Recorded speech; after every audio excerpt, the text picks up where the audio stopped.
Assessore, è significativo il fatto che questa convention mondiale si svolga a Verona e nella nostra regione, un appuntamento importante per tutto il Veneto, ovviamente a livello nazionale anche. Sì, oggi a Verona siamo qui a incontrare e a salutare i rappresentanti delle Camere di Commercio estere in 56 paesi, e loro sono i nostri ambasciatori del Made in Italy,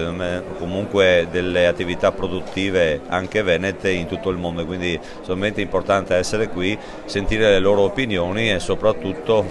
creare questa rete internazionale di cui abbiamo tanto bisogno per far capire che comunque i prodotti fatti e costruiti e commercializzati in Italia sono certamente di una qualità superiore rispetto a quelli che si possono trovare in giro per il mondo. E uno degli argomenti di cui si parlerà potrebbe essere proprio la tutela dei prodotti made in Italy. Certo, l'Italian Sounding è uno dei problemi principali che noi abbiamo, 60 miliardi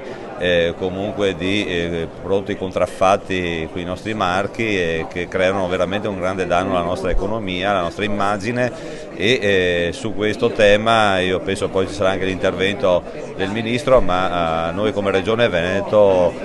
stiamo attenti con i nostri consorzi di promozione, con i nostri consorzi di produttori anche a livello legale a difendere le nostre produzioni. Col Ministro Centinaio, chiudiamo con questa battuta, c'è un dialogo aperto, state lavorando?